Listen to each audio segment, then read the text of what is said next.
मी doctor Manjiri Karekar. आज आपण India's foreign policy in globalising world या पेपर मधला नवीन एक भाग बघणार आहोत. इंडिया अँड इट्स रिजन्स असा भाग बघणार आहोत. तर यामध्ये वेगवेगळे उपविभाग आहेत, ते पण आपण बघणार आहोत. तर आपल्याला जे कव्हर करायचं आहे ते साधारणपणे असं लक्षात घ्या की भारत स्वतंत्र झाल्यानंतर असं एक चित्र दिसलं की आपण हे पूर्वी बघितलेलं आहे, त्यामुळे अगदी थोडक्यात बघूयात की जग दोन महासत्तांमध्ये, दोन गटांमध्ये विभागलंय आणि आपण त्यात कुठल्याही राजकारणामध्ये महासत्तांच्या न पडता असं ठरवलं की आपण अलिप्ततेचं धोरण आखू आणि थोडस स्वतःची प्रगती कशी होईल, विकास कसा होईल हे बघूयात असं आपलं ठरलं. मग त्याप्रमाणे आपण काही आपल्यासारख्याच नव्याने स्वतंत्र झालेल्या आशिया आणि आफ्रिका खंडातील राष्ट्रांना बरोबर घेऊन काही प्रगतीची वाट शोधता येते का, अशा प्रकारे आपण काही प्रयत्न केलेले दिसतात. आणि जोपर्यंत शीत युद्ध होतं तोपर्यंत आपल्या अलिप्ततेच्या धोरणाला काहीतरी एक अर्थ होता आणि अलिप्ततेचं धोरण महत्वाचं ठरलेलं होतं. तर आणि म्हणून आपल्या या या भागामध्ये असं बघायचंय की विशेष करून 90 नंतर ज्या काही घडामोडी झाल्या त्याच्याकडे आपल्याला लक्ष द्यायचं आहे. आणि अलीकडील काळात तर मोदींनी तर याच्यामध्ये खूप खूप भर घातली आहे, खूप विकास केलेला आहे असं आपल्याला दिसतं. तर या भागामध्ये आपल्याला 3 उपविभाग बघायचे आहेत. एक तर ऍक्टिस्ट पॉलिसी म्हणजे काय हे बघायचंय. त्याच्यानंतर भारताची सेंट्रल आशिया आणि पश्चिम आशिया यांच्याविषयी संबंध कसे आहेत, याच्याविषयी काय धोरण आहे हे बघायचंय. आणि त्याच्यानंतर आपल्याला असं बघायचं की आफ्रिकेतल्या राष्ट्रांशी आपले कसे संबंध आहेत, लॅटिन अमेरिकेतल्या राष्ट्रांशी कसे संबंध आहेत हे बघायचंय.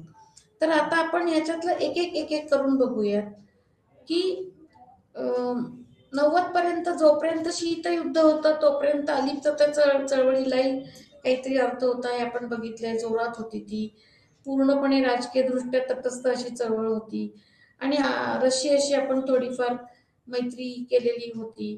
तर 90च्या सुमारास भारताने पूर्वेकडे बघा लुकिस्ट पॉलिसी स्वीकारली. याची एक प्रामुख्याने अशी 2 कारणं आहेत.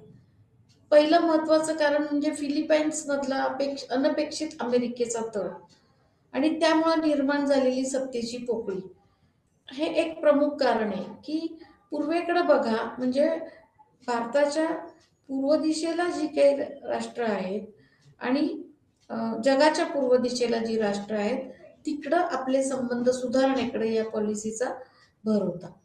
दुसरं म्हणजे चीनचा आर्थिक व लष्करी विकास. याच सुमारास पूर्व आशियामध्ये आर्थिक पेच प्रसंग भारताने एशियन ही संस्था निर्माण केली. चीनचा आर्थिक आणि लष्करी विकास यामुळे सुद्धा ही धोरण आखण्याची गरज निर्माण झाली. याच सुमारास पूर्व आशियामध्ये आर्थिक पेच प्रसंग निर्माण झाले आणि कारण भारताने आशियान ही संस्था निर्माण केली. या सगळ्या पार्श्वभूमीवरती भारताने पूर्वेकडे कृती करा, पूर्वेकडे बघा, म्हणजे याच्याकडे लक्ष द्या, अशा प्रकारचं धोरण आपल्याला दिसते. यानंतर आपण असं बघितलं की 1990 नंतर शीतयुद्ध ऑलमोस्ट संपलेलं दिसतंय. त्याच्यानंतर जगामध्ये अमेरिका ही एकमेव सुपर पॉवर झालेली दिसतीये. मग आपल्या अलिप्ततेला काय अर्थ राहिला, तर अलिप्तता ही हळूहळू आर्थिक चळवळीमध्ये रूपांतरित झालेली असं दिसतं आपल्याला. मग अलिप्ततेचा आपला सगळा अलिप्त चळवळीचा रोख बदलावा लागलेला दिसतो. म्हणजे 2000 ते 2014 या काळामध्ये भारताचं धोरण लुकिस्ट पॉलिसीकडून एंगेजिंग ईस्ट असे बदलले. म्हणजे असं त्याचं संक्रमण झालेलं आपल्याला दिसतंय. म्हणजे 2000 ते 2014 हा जो काळ आहे, म्हणजे मोदी सत्तेमध्ये येईपर्यंत एंगेजिंग ईस्ट असं बदललेलं दिसतंय. मग याच्यामध्ये काय झालं, राजकीय दृष्ट्या व्यस्तता, आशियानशी संबंध, अशा अनेक गोष्टी याच्यामध्ये दिसतात. मग याच्यामध्ये आशियान आपण निर्माण केला, आशियान ऍक्टिव्ह झाला. मग आशियानचा हेतू राजकीय होता, तसंच आर्थिक सुद्धा होता. आर्थिक संबंध कसे विकसित केले आपण, वस्तू, सेवा व गुंतवणूक याबाबत आशियानशी संबंध आखले गेले. म्हणजे वस्तू पुरवणे, सेवा, इम्पोर्ट एक्सपोर्ट, आयात निर्यात, गुंतवणूक, असा सगळी देवाणघेवाण आशियन राष्ट्रांची सुरू झालेली आपल्याला दिसते. रिजनल कॉम्प्रिहेन्सिव्ह इकॉनॉमिक पार्टनरशिपशी व्यापार करार, संरक्षण, अवकाशातील भागीदारी, अशा सगळ्या याच्यामध्ये गोष्टी आपल्याला झालेल्या दिसतात. म्हणजे याच्यामध्ये भर हा प्रामुख्याने आर्थिक विकास, आर्थिक सहित संबंध निर्माण करणे असाच आपल्याला हेतू दिसतो. यानंतर महत्वाचा जो आपल्याला मुद्दा बघायचा आहे तो म्हणजे महासत्ता आणि लुकिस्ट पॉलिसी. याच्यामध्ये आता गंमत अशी झाली की 90 नंतर अमेरिका ही एकमेव सत्ता, सुपर पॉवर होती. आपण बघितलं युनिपोलर वर्ल्ड मध्ये कन्व्हर्जन झालं जगाचं सगळं. पण हळूहळू असं झालं की 2000च्या सुमारास चीनचा सुद्धा महासत्ता म्हणून उदय व्हायला लागला.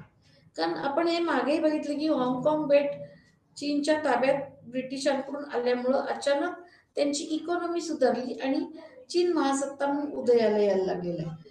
आणि चीन हा अमेरिकेची एक कॉम्पिटिटिव्ह पॉवर असं म्हणून त्याच्याकडे आपण बघतो.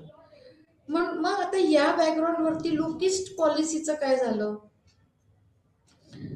त्याचे ट्रान्सफॉर्मेशन्स काय झाली, ही आपल्याला थोडीशी चेक करायला लागतात. मग एक बघा की लुकिस्ट पॉलिसी ही हळूहळू 2000 नंतर ऍक्टिस्ट पॉलिसीमध्ये बदलली. म्हणजे पूर्वेकडे कृती करा, नुसतं बघू नका, त्याचं कृतीमध्ये रूपांतर करा. लुकिस्ट पॉलिसीचे विस्तारीकरण म्हणजेच ऍक्टिस्ट पॉलिसी होय. म्हणजे एक्सटेन्शन ऑफ लुकिस्ट पॉलिसी म्हणजे नुसतं पाहायचं नाही तर प्रत्यक्षात काय करता येईल, कुठले कार्यक्रम करता येईल, कुठले कृतीशील कार्यक्रम करता येतील, अशा प्रकारच्या गोष्टींचा याच्यामध्ये समावेश होतो. एकूणच आशिया खंडात जगातील 50% लोकसंख्या एकवटली आहे. तसेच भारताच्या आर्थिक दृष्ट्या इतर पूर्व आशियातील राष्ट्रांशी संबंध दुर्बल आहेत. म्हणजे गंमत अशी आहे की आशिया खंडामध्ये जगामधलं अर्धी लोक आशिया खंडात राहतात. पॉप्युलेटेड म्हणतात असे देश आहेत, प्रचंड लोकसंख्या असलेली. आणि भारताचे इतर पूर्व आशियातील राष्ट्रांशी संबंध दुर्बल आहेत, म्हणजे वीक आहेत, खूप स्ट्रॉंग नाही आहेत. आणि मग ते सुधारले तरच आपल्या शेजाऱ्यांशी संबंध सुधारले आर्थिकदृष्ट्या तरच आपण व्यवस्थितपणे जगामध्ये वावरू शकतो, आपल्याकडे काही पॉवर्स येऊ शकतात. अशा दृष्टीने ऍक्ट ईस्ट पॉलिसी ही आखली गेली. ऍक्ट ईस्ट पॉलिसीमध्ये ऍक्ट इंडिया धोरणात आर्थिक संबंध सुधारण्यावरती मोदींनी भर दिला बरं का. म्हणजे ऍक्ट इंडिया धोरणात आर्थिक संबंध सुधारण्यावर मोदींनी भर दिला. या पार्श्वभूमीवर मोदींनी टोकियोला भेट दिली. ओके, म्हणजे जपान हा अतिपूर्वेकडचा देश आहे आणि तो टेक्नॉलॉजीमध्ये खूप सुधारलेला असा देश आहे. आणि मग या बॅकग्राऊंड वरती जपानशी काही आपला टायअप करता येतोय का, जपानशी आपल्याला काही कॉम्प्रोमाइजेस करता येत आहेत का, अशा ह्यानी मोदींनी टोकियोला भेट दिली. तर जी जिनपिंगने 14 मध्ये भारताला भेट दिली. म्हणजे चीन आणि भारत यांच्यामध्ये सुद्धा काही आर्थिक संबंध सुधारण्यावरती या धोरणाचा भर होता. आणि काही काळ चीन भारत सुद्धा काही कॉम्प्रोमाइजेस झाली, आर्थिक देवाणघेवाणी सुधारण्यावरती निगोशिएशन झाल्या, वाटाघाटी झाल्या, असं आपल्याला म्हणता येईल. याची दुसरी बाजू म्हणजे भारताचे पूर्व आशियातील राष्ट्रांशी संपर्क अतिशय कमी आहेत. म्हणजे कम्युनिकेशन वगैरे सुद्धा कमी आहे. संपर्क म्हणजे रस्ते, रेल्वे मार्ग, वायुमार्ग, जलमार्ग असं फक्त फिजिकल अर्थाने नाहीयेत, तर संस्थात्मक आणि प्रत्यक्ष जनसंपर्क हे सुद्धा अतिशय कमी आहे. सध्या भारत, म्यानमार, थायलंड यांना जोडणारा रस्ता ईशान्य भारतातून केला आहे. बंदरांचे आधुनिकीकरण करण्यात आलेले आहे. म्हणजे भारत आता या परिस्थितीत आलेला आहे की आपल्याला अ, अनेक प्रकारे आशिया खंडातील दुसऱ्या देशांशी संबंध सुधारून घेता आले पाहिजेत आणि टायअप करता आले पाहिजेत. तिसरी महत्वाची गोष्ट म्हणजे जे भारतीय इतर आशियाई देशांमध्ये विखुरलेत, डायस्पोरा म्हणतात त्याला, त्यांचा वापर करून त्या देशांशी संबंध सुधारणे. कारण भारतात जेव्हा आर्थिक पेच प्रसंग आले त्यावेळेला त्यांचा काही उपयोग होत नाही असे कळते. म्हणजे भारतातले जे लोक काही ना काही कारणामध्ये दुसऱ्या देशांमध्ये सेटल झालेत किंवा तिकडे जाऊन काही कामधंद्यानिमित्त राहिलेले आहेत, तर त्यांचा सुद्धा वापर आपल्याला करता आला पाहिजे. म्हणजे डायस्पोरा म्हणजे आपली लोक बाहेर आहेत पण त्यांचा आपल्या देशाला काहीच उपयोग होत नाही, म्हणजे येणार आहे थोडक्यात. तर ज्या ज्यावेळी देशावरती काही आर्थिक पेच प्रसंग आले त्या वेळेला असं लक्षात आलं की या लोकांचा काहीच उपयोग होत नाही. मग आपली इकॉनॉमी जर सावरायची असेल, आपल्याला काही प्रगती करायची असेल, विकास करायचा असेल, तर असं दिसतं की या लोकांशी आपण संबंध वाढवून त्यांचा वापर आपण केला पाहिजे.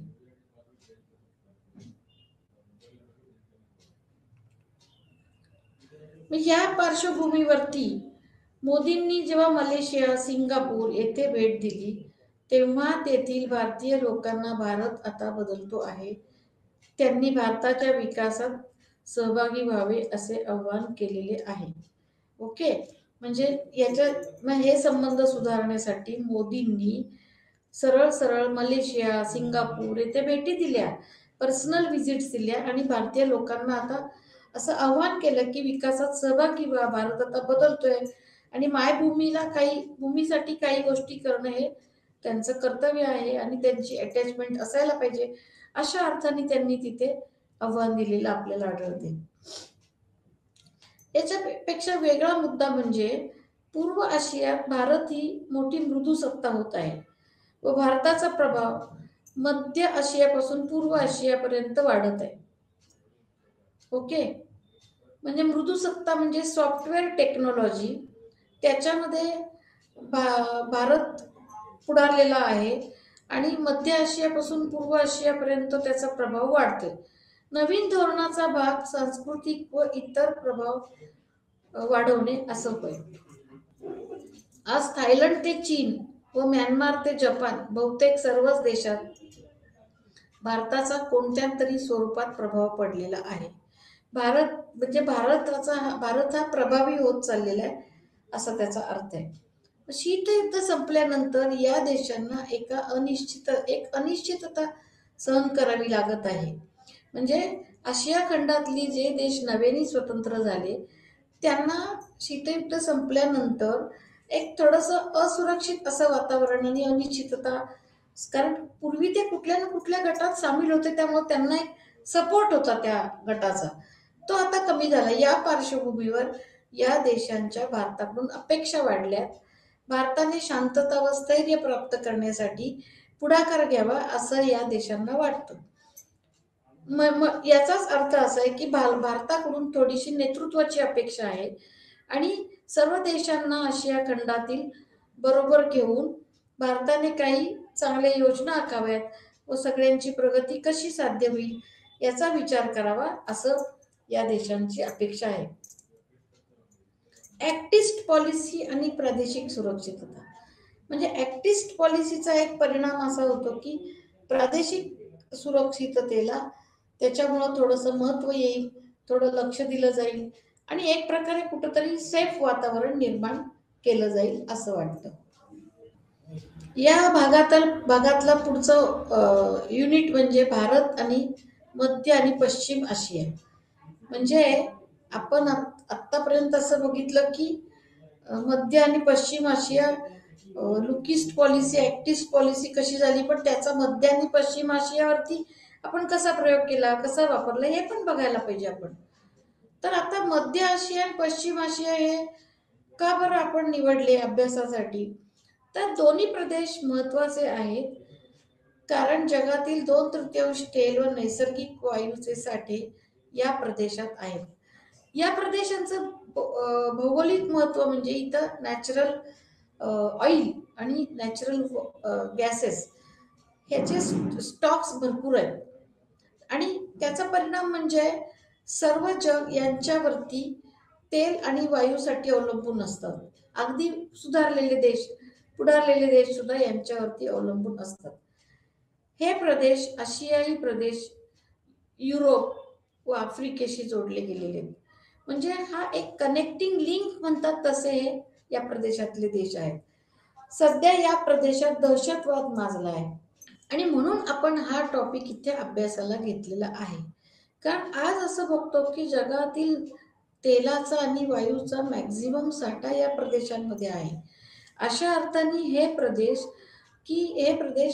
अगदी अमेरिका, चीन, रशिया यांनाही डॉमिनेट करू शकतात, पण सगळे त्यांच्यावर अवलंबून आहे. त्यामुळे तिथल्या राजकारणाचा प्रभाव किंवा हा संपूर्णपणे अर्थकारणाचा प्रभाव जागतिक राजकारणावरती पडत असतो असं आपल्याला म्हणायला लागेल.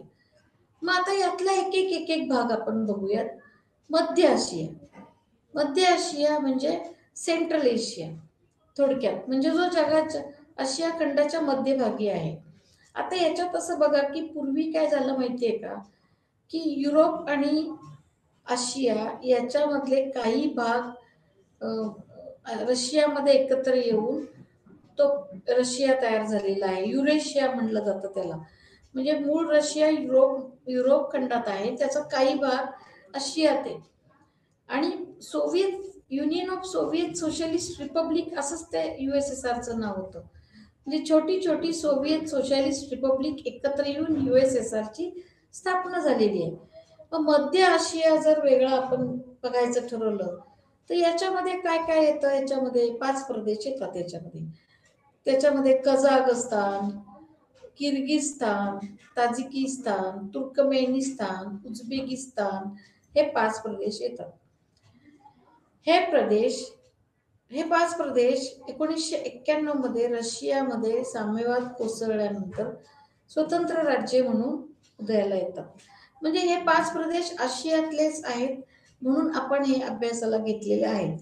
तसं युक्रेन वगैरे इतर प्रदेशही त्यावेळेला स्वतंत्र झालेत, पण युक्रेन आपण इथं कव्हर केलेला नाही.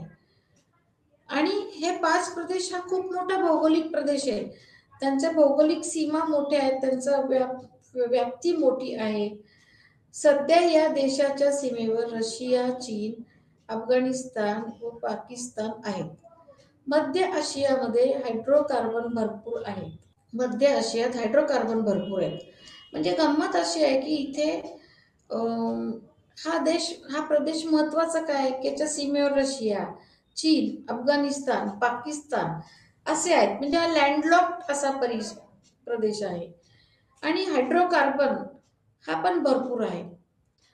अजून एका अर्थाने हा प्रदेश महत्वाचा आहे, कारण इथे धार्मिक पुनरुज्जीवनवाद व मूलतत्ववाद ही येथील प्रमुख आव्हाने आहेत.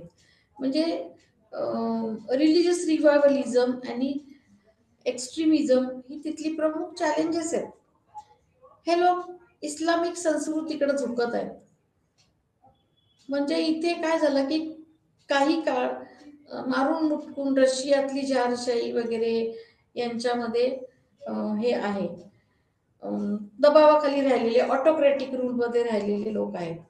अर्थव्यवस्था यांची कशी आहे, नैसर्गिक वायू आणि तेल याच्याशिवाय मध्य आशियामध्ये कापूस, लोकर, मांस, चामड्याच्या वस्तू तयार करण्यासाठी व निर्यात करण्यासाठी हे प्रदेश प्रसिद्ध आहेत. शिवाय या प्रदेशात खनिजे भरपूर आहेत. युरेनियम, सोने, चांदी, कोळसा, तांबे, झिंक, शिसे, लोह, मॅंगनीज इत्यादी.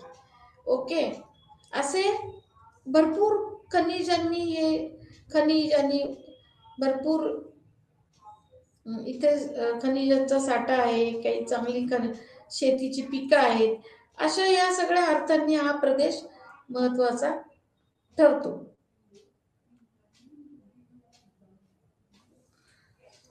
सोव्हिएत रशियाच्या विघटनानंतर या देशांना या खनिजांच्या व्यवस्थापनाचा प्रश्न निर्माण झाला.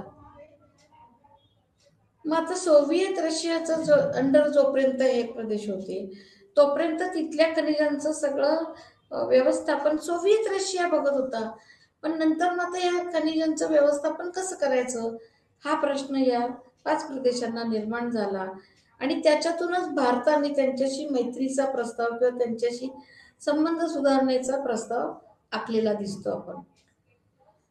या प्रदेशांमधली राज्यव्यवस्था व समाज या प्रदेशांवरती सोव्हिएत राज्यामुळे स्वतंत्रपणाची सवय नव्हती. या राज्यांनी भाषा व संस्कृतीच्या आधारे स्वतःची ओळख निर्माण करायला सुरुवात केली.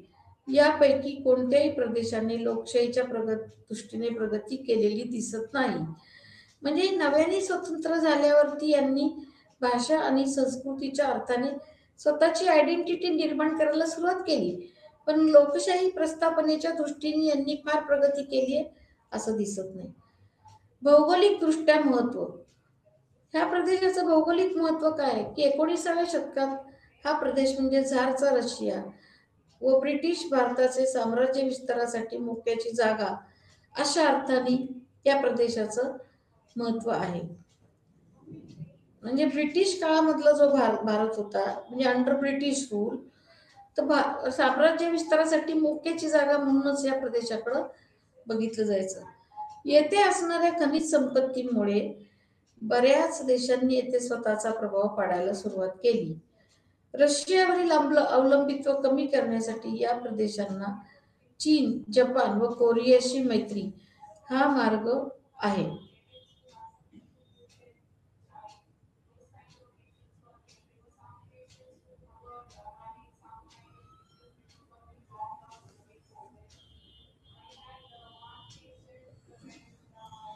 अमेरिकेला या प्रदेशाचे महत्व चीन रशियावर लक्ष ठेवण्यासाठी वाढतंय. म्हणजे आता गंमत अशी आहे की एकूण परिस्थिती बघता या प्रदेशांना सुद्धा चीन, जपान, कोरियाशी मैत्री करण्यात इंटरेस्ट आहे आणि अमेरिकेला या प्रदेशाचं महत्व वाटतंय, चीनला रशियावर लक्ष ठेवण्यासाठी महत्व वाटतंय. अशा सगळ्या अर्थांनी हे प्रदेश महत्वाचे आहेत आणि म्हणून भारत सुद्धा या प्रदेशांशी मैत्री करू बघतोय. लक्षात येत आहे. म्हणजे या प्रदेशांशी मैत्री केली तर आपले संबंध सुधारतील आणि कुठेतरी आपला वट आशियामध्ये निर्माण होईल असं भारताला वाटतं. मग आता याच्या पुढचा जो भाग आहे तो म्हणजे भारत आणि मध्य आशिया. म्हणजे ह्या जो सेंट्रल एशिया आहे याचा संबंध कसे आहेत. 90च्या सुमारास भारताने मध्य आशिया बरोबर संबंध प्रस्थापित करायला सुरुवात केली. म्हणजे खूप उशिरा प्रस्थापित करायला सुरुवात केली. भारताला या भागाशी थेट संपर्क नाही कारण मध्ये दुसरी राष्ट्र आहेत. तो प्रदेश आहे तो लँडलॉक्ड असा प्रदेश आहे. भारताने या देशांशी द्विपक्षीय संबंध सुधारायला प्रस्थापित करायला सुरुवात केलेली आहे. सुरक्षिततेचा प्रश्न या प्रदेशात दहशतवादाचा प्रश्न मोठा आहे. यासाठी या देशांबरोबर भारताने दहशतवादाचा मुकाबला करण्यासाठी संयुक्त गट स्थापन केले आहेत. ओके, भारताने दहशतवादाचा संयुक्त गट स्थापन केलेत आणि काही कोलॅबोरेशन्स करून भारत या प्रदेशांबरोबर दहशतवाद कमी करण्यासाठी प्रयत्न करत आहे की ज्याच्यामुळे या देशांना सुरक्षितता निर्माण होईल. आर्थिक सहकार्य या देशांकडे व्यवस्थापकीय कुशल मनुष्यबळाचा अभाव आहे. ही मदत भारत त्यांना कुशल मनुष्यबळ पुरवून करू शकतो. कारण हे देश नव्यानेच स्वतंत्र झाल्यामुळे यांच्याकडं मॅनेजरियल आणि स्किल्ड लेबर असं जरा कमीच आहे. त्यामुळे अशी मदत भारत त्यांना करू शकतो. भारत त्यांना औषधे, चहा, यंत्रसामुग्री, तयार कपडे निर्यात करतो. म्हणजे अशा प्रकारे भारताने यांच्याबरोबर व्यापार वाढवलेला आहे आणि खालील क्षेत्रामध्ये भारताचं त्यांना सहकार्य आहे. ती क्षेत्र म्हणजे ऊर्जा, औषधे, आरोग्य क्षेत्र, माहिती व तंत्रज्ञान असं. भारताचं या बाबतीत सहकार्य आहे. सांस्कृतिक संबंध कसे आहेत भारताचे आणि याचे, तर बौद्ध धर्माचा प्रसार या देशांमध्ये झाला. भारतात इस्लाम धर्म मध्य आशियाद्वारे आलेला आहे. भारताने काही शिष्यवृत्ती दिल्या आहेत, म्हणजे या देशांमधून जे काही लोक भारतात शिकायला येतील त्यांना शिष्यवृत्ती पण भारताने दिलेली आहे, की ज्याच्यामुळं शिक्षणाचं प्रमाण वाढेल आणि काही सुधारणा व्हायला मदत होईल. अशा प्रकारे भारत या 5 प्रदेशांशी संबंध सुधारू बघत आहे, असं लक्षात ठेवा तुम्ही.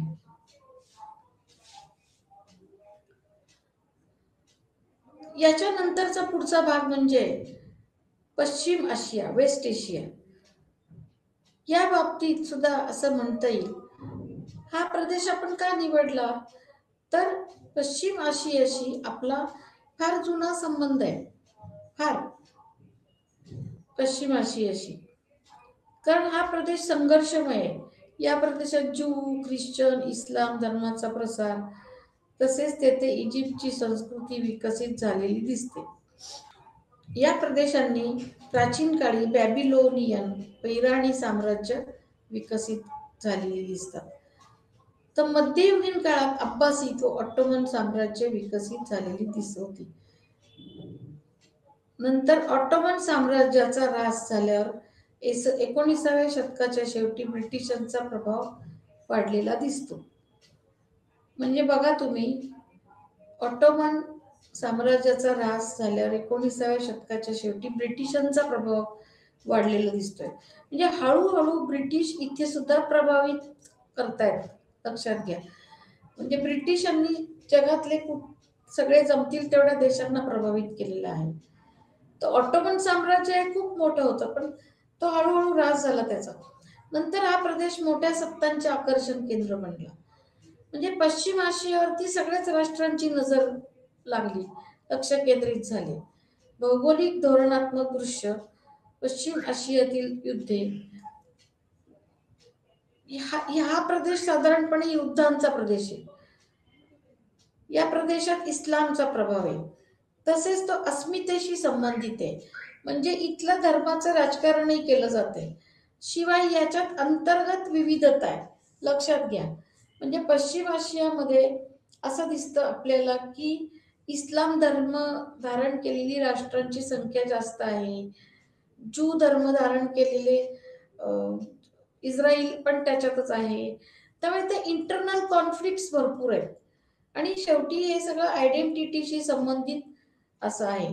याच्यामध्ये भरपूर प्रदेश आहेत, इराण, इराक, इजिप्त,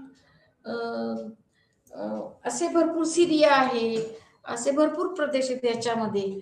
आणि मग या सगळ्यांचे इंटरनल वाद आहेत. याच्यात अंतर्गत विविधता पण आहे. ती कुठली कुठली ते आपण बघूयात. याच्यात एक इंटरनल 4 गट आहेत. एक गट म्हणजे तुर्क, पर्शियन, अरब आणि इस्रायल, असे 4 गट याच्यामध्ये आहेत. आणि यांचे एकमेकांमध्ये वाद आहेत. अरब हे पश्चिम आशिया ते उत्तर आफ्रिकेपर्यंत 20 देशात पसरले आहेत. ओके, म्हणजे अरब हे सगळ्या देशांमध्ये, बऱ्याच देशांमध्ये पसरलेले आहेत. इस्रायल हे ज्यू राज्य 1948 मध्ये अस्तित्वात आलं. इराण, इराक व बहरीन मध्ये शिया बहुसंख्य आहेत, तर अरब देशात सुन्नी बहुसंख्य आहेत. म्हणजे शिया सुन्नी वाद पण आहेत, म्हणजे असे अंतर्गत वाद आहेत. पर्शियन गल्फ वरून, पर्शियाच्या आखात्याच्यावरूनही भांडण आहेत. या अशा विभागणीमुळे काय झालं की या भागात तणाव व संघर्ष वाढत गेला. या अरब देशातही अंतर्गत काही कलह आहेत. 1967 मध्ये म्हणजे अरबी देशात सुद्धा परत इंटरनल कलह आहेत. 1967 मध्ये अरब इस्रायल युद्ध झाले आणि 73 मध्ये पण झाले. मग दोन्ही युद्धांमध्ये अरब हरलेले आहेत. आणि भारताने त्यावेळेला सगळी सहानुभूती अरबी देशांना दिलेली आहे. परिणाम असा झाला की युद्धात अरबी देश हरल्यामुळे 1973 मध्ये तेलाच्या किमती एकदम अचानक वाढल्या म्हणजे सर्व जगामध्ये आर्थिकदृष्ट्या तणावात्मक परिस्थिती यामुळे निर्माण झाली. लक्षात येत आहे? सगळं संपूर्ण जग पेट्रोल प्रॉडक्टसाठी या देशांवरती अवलंबून आहे. आणि मग तुम्ही सांगा, ही जी आर्थिक रचना आहे तीच कोलमडल्यानंतर जगाची संपूर्ण राजकीय रचना सुद्धा कोलमडायची वेळ आलेली आपल्याला दिसते. पॅलेस्टाईन स्वतंत्र राज्याची मागणी पूर्ण होत नसल्याने संघर्ष वाढत गेला. यामुळे या भागात दहशतवाद व धार्मिकता वाढीला लागली. शीतयुद्धाच्या नंतर पश्चिम आशियात अधिक युद्ध झाली व विनाश वाढला.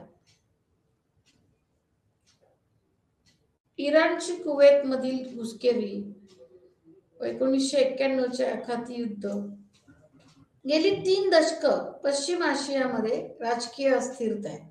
म्हणजे 1991 नंतर तर खूप अस्थिरता आहे. सतत तिथं वाद चालू आहेत, सतत भांडणं चालू आहेत आणि आखाती युद्ध खूप तिथं सतत आढळतात. तर अशा प्रकारे पश्चिम आशिया हा वादग्रस्त संघर्षमय असा प्रदेश आहे. मग आता आपण पुढचा भाग असा बघूयात की भारत आणि पश्चिम आशिया यांचे रिलेशन्स कसे आहेत. भारताच्या दृष्टीने पश्चिम आशियाचे भौगोलिक स्थान महत्वाचे आहे. याचं कारण असं आहे की तेल पुरवठा, उत्पन्नाचे साधन आणि अनेक मजूर भारताचे, आपले भारतीय अनेक आखाती देशांमध्ये मजुरी करतात. म्हणजे तिथं ते मजुरी करत असल्यामुळे एक प्रकारे अर्निंग जे आहे ते आपल्याला आखाती देशांमधून होतं. आणि अशा अर्थाने आपले आखाती देशांची संबंध आहेत. बरेचसे मजूर काही चांगल्या पोझिशन्सवरचे इंजिनियर्स, टेक्नोक्रॅट सुद्धा आखाती देशांमध्ये नोकरीसाठी गेलेले आहेत.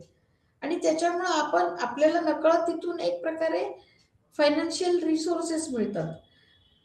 धार्मिक अतिरेकीपणा, व्यापारी संबंध आहेत. भारताचे पश्चिम आशियाशी व्यापारी संबंध आहेत.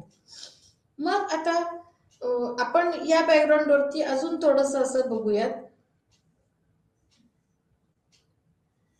की जसं लुक ईस्ट पॉलिसी, मग लुक ऍक्ट पॉलिसी आली, तसंच त्याच बॅकग्राऊंडवरती लुक वेस्ट पॉलिसी अशी भारताने आखली की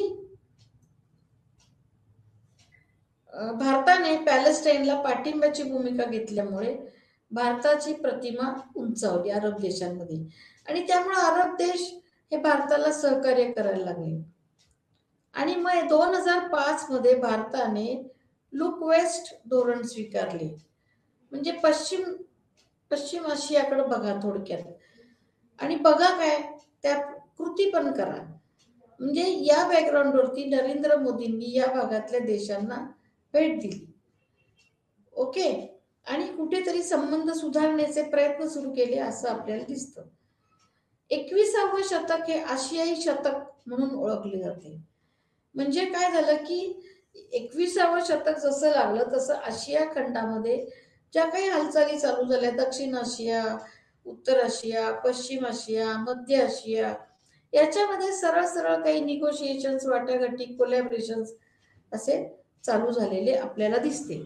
ओके. आणि म्हणून अशा अर्थाने आशियाई शतक म्हणून ओळखलं जातं. आणि आशिया खंडामध्ये प्रगतीच्या दृष्टीने ही फार मोठी झेप आहे. आता याच्या पुढचा भाग आपण असा बघूयात की भारत आणि आफ्रिका संबंध कसे आहेत. की आतापर्यंत आपण आशिया संदर्भात सगळं बघत होतो. आता आपण आफ्रिकेशी कसे संबंध आहेत हे बघूया. आता असा तुम्हाला प्रश्न पडू शकतो की आफ्रिका आणि आपला कसा संबंध आहे. कारण आपल्या अलिप्तता चळवळीमध्ये आफ्रिकेतली पण काही राष्ट्र सामील झालेली होती की ज्यांना पूर्णपणे स्वतःला डेव्हलप करायचंय, स्वतःचा विकास घडवून आणायचा आहे. आणि म्हणून अशा अर्थाने आपले आफ्रिकेशी थोडंसं साहचर्याचे संबंध आहेत. अलिप्ततेच्या पार्श्वभूमीवर आफ्रिकेचं महत्व आहे. आर्थिकदृष्ट्या आफ्रिकेत सोने व हिऱ्याच्या खाणी आहेत. हे फार महत्वाचं आहे. आफ्रिकेमध्ये महत्वाचे धातू असे तिथं सापडतात आणि त्याच्या खाणी आहेत. भारताला गुंतवणुकीसाठी योग्य असते ठिकाण आहे.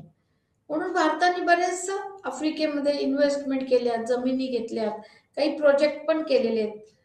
तर योग्य ठिकाणी मग आफ्रिका आणि भारताच्या संबंधांचा विकास कसा झाला? वर्णदेश पाहिला, तिथे रंगाच्या आधारे कसा भेदभाव करतात, कशी दुय्यम वागणूक दिली जाती, हे बघितलं जातं. आणि मग त्यामुळं आणि मग नंतर गांधीजी आफ्रिकेतून भारतात आले. अशा अर्थाने आपल्या आफ्रिकेशी संबंध हे महात्मा गांधींच्या काळापासून दिसतात. नंतर बराच काळ आपले काही फारसे संबंध नव्हते त्यांच्याशी. पण अचानक काय झालं की 2000च्या दशकापासून भारत व आफ्रिका संबंध सुधारले.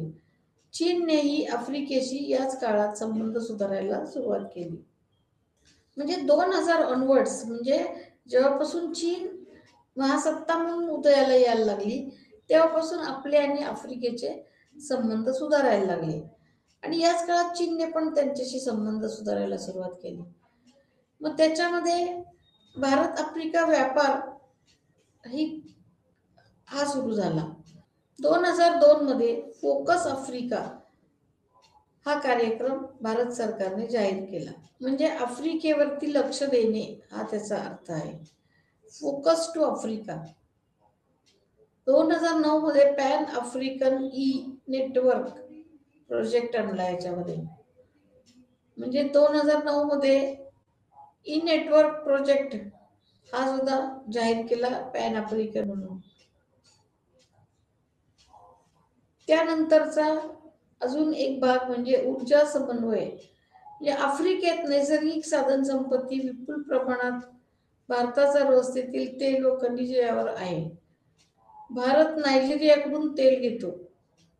आफ्रिकेतील नैसर्गिक साधन संपत्ती विपुल प्रमाणात जी आहे, भारताचा रस, भारताचा इंटरेस्ट तिथलं तेल आणि खनिजे यामध्ये आहे. भारत हा नायजेरियाकडून तेल घेतो. म्हणजे असं आहे की आपण आफ्रिकेशी संबंध हे काही तिथली खनिज, तिथलं नैसर्गिक साधन सामग्री याच्यामुळे ठेवलेले आपल्याला आढळतात. सुरक्षिततेच्या दृष्टीने पण सहकार्य करण्यासाठी काही आपण पावलं उचललेली आहेत. ती म्हणजे हिंदी महासागरामुळे भारत आफ्रिकेला जोडला गेला आहे. 2016 मध्ये नरेंद्र मोदींनी नैरोबी केनियाला भेट दिली. या देशांना दहशतवादी हल्ल्यांना तोंड द्यावे लागलेले आहे आणि त्याच्यामुळे तिथे खूप असुरक्षित असं वातावरण आहे. याशिवाय सामुद्रिक सुरक्षिततेचे आव्हान हे इथं दिलं गेलं आहे. सायबर सुरक्षितता ही सुद्धा इथे महत्वाची मानली जाते. 1996 मध्ये भारताने दक्षिण आफ्रिका बरोबर संरक्षण सहकार्याचा करार केला. थोडक्यात भारताची भीती जावी म्हणून आपण संरक्षण आणि सहकार्याचा करार दक्षिण आफ्रिकेबरोबर करावा लागला आपल्याला. त्याशिवाय त्यांची भीती कमी होणार नाही असं त्याचा अर्थ आहे. यानंतर आपले संबंध येतात ते भारताने या भागात माहिती व तंत्रज्ञान, औषध क्षेत्रात शिरकावा केला. त्यामुळे या देशात आत्मविश्वास वाढला. स्वातंत्र्यानंतर दोन्ही देशांची परिस्थिती वेगळी होती. लॅटिन अमेरिका ही अमेरिकेच्या प्रभावाखाली होती, प्रभुत्वाखाली होती. तर भारताने अलिप्तता धोरण स्वीकारले होते व रशियाशी मैत्री केलेली होती. लॅटिन अमेरिकेतील काही देशांनी अलिप्तता स्वीकारली. 1990च्या सुमारास तेथे लोकशाही रुजायला लागली. आता तुम्ही एक बघा की असं बघा की लॅटिन अमेरिकन देश जे आहेत ते दक्षिण अमेरिकेमध्ये एकवटलेले आहेत. याच्यामध्ये साधारणपणे ब्राझील, एल साल्वाडोर वगैरे असे सगळे जे मागासलेले देश आहेत ना ते येतात याच्यामध्ये. म्हणजे आपल्या डोळ्यापुढं अमेरिका ही सुधारलेला देश येतो आणि मग हे पण इकडचे सगळे देश मागासलेले आहेत. क्युबा हा सुद्धा लॅटिन अमेरिकन देश आहे. आणि मग तिथं एल साल्वाडोर वगैरे असे बरेचसे देश आहेत, ब्राझील आहे, कितीतरी असे देश आहेत की जिथं मागासलेपणा आहे. आणि मग अ, लोकशाही वगैरे ह्या कन्सेप्ट सुद्धा त्यांच्याकडं खूप उशिरा स्वीकारल्या गेल्या. काही देशांनी अलिप्तता स्वीकारली. मग आर्थिक संबंध कसे आहेत, तर 1997 मध्ये फोकस लॅटिन अमेरिकन कंट्रीज हा एक प्रोग्राम भारताने आखला. म्हणजे लॅटिन अमेरिकन देशांवरती फोकस करा, त्यांच्यावर लक्ष केंद्रित करा, अशा अर्थाचा हा प्रोग्राम होता. यात भारतात तयार केलेल्या वस्तू निर्यात करण्यासाठी लॅटिन अमेरिकन देशांवरती लक्ष केंद्रित केले. म्हणजे भारताला एक बाजारपेठ पाहिजे होती थोडक्यात. आणि मग भारतात तयार केलेला पक्का माल तिकडं केंद्रीय पाठवणे, विकणे, पैसे कमवणे हा थोडासा भारताचा हेतू होता. सध्या भारताने चिली, मेरकोसूर देशांची व्यापारी करार केले आहेत. खूप भारतीय कंपनी या प्रदेशात गुंतवणूक करीत आहेत. म्हणजे खूप स्कोप आहे या प्रदेशामध्ये प्रगतीचा, आणि बऱ्याच कंपन्या यासाठी गुंतवणूक करत आहेत.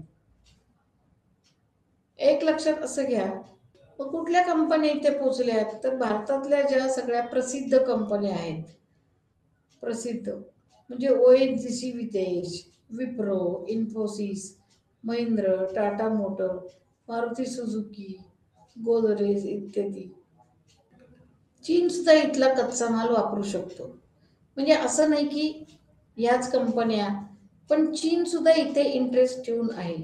या चीनने या प्रदेशात गुंतवणूक केली आहे. म्हणजे चीनने सुद्धा स्वतःची इन्व्हेस्टमेंट या प्रदेशात केलेली आपल्याला दिसते. लॅटिन अमेरिकन कंपन्याही भारतात, त्या कंपन्यांनी सुद्धा भारतात गुंतवणूक केली. भारताचा मोठा भागीदार चीन देश आहे. राजनैतिक संबंध कसे आहेत, तर 90 नंतर आपल्या लॅटिन अमेरिकन देशांशी संबंध सुधारायला लागलेले आहेत. नंतर त्यांच्या काही देशांनी अलिप्तता स्वीकारली, त्या अलिप्त चळवळीत सुद्धा आहेत. त्यामुळे अशा जे कार्यक्रम असतात अलिप्ततेचे किंवा काही धोरणं असतात, त्यावर लॅटिन अमेरिकन देश हे याच्यामध्ये भाग घेत असतात. म्हणजे एखाद्याला म्हणजे अगदी याच्यात ते कसं आहे की गाणं, नृत्य अशा टाईपच्या कलांवरती सुद्धा त्यांना मदत केलेली आहे. राजनैतिक संबंध म्हणजे डिप्लोमॅटिक रिलेशन्स कसे आहेत, तर भारत आणि दक्षिण अमेरिका यांचे राजनैतिक संबंध आहेत. ओके. या भागात भारताला भरपूर गिरायकं मिळतात, त्यामुळे या प्रदेशाशी भारत आपले संबंध राखून आहे. या भागात कन्झ्युमर्स भरपूर मिळतात आणि म्हणून आपल्याला या भागात कस्टमर मिळून जातात, असं लक्षात ठेवा. बरं, आता आपण हे इतक्या प्रकारच्या देशांशी आपले संबंध कसे आहेत हे बघितलेलं आहे. ओके. बरं, मग आता असं आपण लक्षात घेऊ की भारताचं लुकिस्ट पॉलिसी करून ऍक्टिस्ट पॉलिसीकडे कसं कन्व्हर्जन झालं, दृष्टिकोनाचं ट्रान्सफॉर्मेशन झालं. सेंट्रल एशिया म्हणजे मध्य आशिया, पश्चिम आशिया यांच्याशी कसे संबंध आहेत, आफ्रिकेशी कसे आहेत, लॅटिन अमेरिकेशी कसे आहे, असं आपण बऱ्याचशा प्रकारे वेगवेगळ्या प्रदेशांशी भारताचे संबंध कसे आहेत असं आपण बघितलेलं आढळतं. पण हे सगळं बघण्याच्या मागे एक हेतू असा आहे की भारत हा एक विकसनशील देश आहे आणि त्याला कमी कालावधीमध्ये प्रगती करायची, आणि मग इकडून अमेरिका आणि इकडून चीन या महासत्ता आपल्या, त्यांच्याशी पण आपल्याला काही कॉम्प्रोमाइजेस करायचे किंवा त्यांचे चॅलेंजेस पसरवून टाकायचे. चीन ही एक इमर्जिंग पॉवर आहे, हे आपण मागे बघितले. म्हणजे 2000च्या ऑनवर्ड्स चीन हा एक महासत्ता होऊ पाहिलेली महत्वाकांक्षी असा देश आहे. पण आपल्या असंही लक्षात आलं की या आशिया आफ्रिका खंडातल्या प्रत्येक देशामध्ये चीन शिरकावा करायला बघतोय.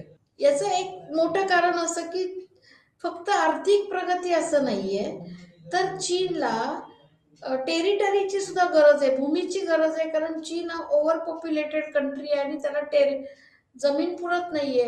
म्हणून आज चीन प्रत्येक ठिकाणी पाय घुसवायला बघतोय. टेरिटरी एक्वायर करायला बघतोय, संबंध निर्माण करायला बघतोय, इन्व्हेस्टमेंट करायला बघतोय. आणि आज भारताने जिथं ज्या ज्या गोष्टी हेरल्यात इन्व्हेस्टमेंटसाठी तिथे चीन पोहोचलेला आहे. म्हणजे या देशांशी संबंध सुधारत असताना आपल्याला कळत नकळत चीनशी कॉम्पिटिशन करायचे, चीनला कुठेतरी गप्प बसवायचंय. आणि अशा अर्थाने आपल्याला असं म्हणायचंय की हे महत्वाचं आहे.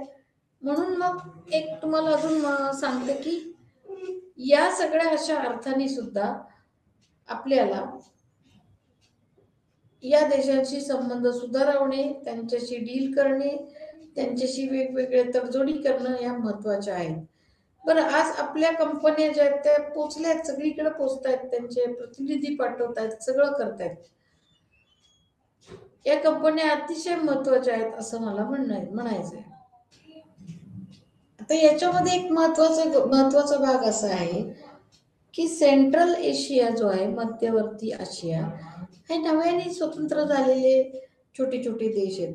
यांच्याशी पूर्वी आपले फार वाद होते किंवा असं काहीच नाही. रशियातून ते फुटून निघलेले देश आहेत. पण अरबी कंट्रीजच्या बाबतीत मात्र असं दिसतं की आपले अरबी देशांशी पहिल्यापासून संबंध होते आणि त्यांचे जे काही वेगवेगळे वाद झाले त्याचा कळत नकळत कुठेतरी आपल्याशी संबंध येत होता. जी काही युद्ध झाली किंवा त्यांची वादावादी झाली त्याचा आपल्याशी कळत नकळत कुठेतरी संबंध येत होता. आणि अशा अर्थाने या देशांचा रिव्ह्यू घेणं महत्वाचं ठरतं. याच्या बरोबर अजून एका मुद्द्याचा विचार करायला लागतो, ते म्हणजे भारत आता मृदू सत्ता म्हणून उदयाला येत आहे. अमेरिकेने भारताला एक इमर्जिंग पॉवर म्हणून मान्यता दिली आहे. विशेषतः न्यूक्लिअर वॉरफेअरच्या बाबतीत, न्यूक्लिअर वेपन्स निर्मितीच्या बाबतीत भारताला न्यूक्लिअर सत्ता म्हणून सुद्धा मान्यता प्राप्त झालेली आहे. या पार्श्वभूमीवरती सुद्धा या खंडांमधले वेगवेगळे देश भारताशी कुठेतरी हातमिळवणी करायला बघतात. त्यांना भारताकडून सहकार्य मिळेल अशी अपेक्षा आहे. आणि हे सहकार्य न्यूक्लिअर एनर्जीच्या इन्फॉर्मेशन टेक्नॉलॉजीच्या बाबतीमध्ये भारत खूप पुढे गेलेला आहे. इन्फॉर्मेशन टेक्नॉलॉजीमध्ये भारत आशियाला, आफ्रिकेलाही काही पुरवतोय. आशिया खंडातल्या अरबी देशांना काही पुरवलं जातात. मनुष्यबळ सगळीकडे आपलं पसरलेलं आहे. म्हणजे अशा अर्थाने भारत या सर्व आशिया आफ्रिका खंडातल्या देशांशी संबंध ठेवून आहे आणि स्वतःची प्रगती करू बघतोय असं म्हणायला लागतं. आणि अगदी स्पेसमध्ये सुद्धा, म्हणजे अवकाशामध्ये सुद्धा भारत हा त्यांच्याशी कॉम्प्रोमाइजेस करू बघतो. अवकाशामध्ये सुद्धा आपलं संशोधन खूप झालंय, अवकाशामध्ये प्रगती खूप झालेली आहे. अशा अर्थाने एक बघा की भारताचं परराष्ट्र धोरण ठरवताना भारताला या गोष्टींचा सगळा विचार करायला लागतो आणि भारतावरती या देशांमधल्या झालेल्या घडामोडींचा परिणाम भारतावरती कळत नकळत होत असतो. ऑन द कॉन्ट्ररी, भारतामध्ये झालेल्या महत्वाच्या घडामोडींचा परिणाम या देशांच्या राजकारणावरती होत असतो. ओके, तर असं आज आपण अनेक प्रकारे या गोष्टी बघितलेल्या दिसतात. आज आपण भारताचे इतर देशांशी कसे संबंध आहेत, आशिया खंडातल्या, आफ्रिका खंडातल्या, लॅटिन अमेरिका खंडातल्या, हे आपण बघितलेलं आहे. तर याचा पुढचा जो भाग आहे तो आपण पुढच्या तासाला बघूयात.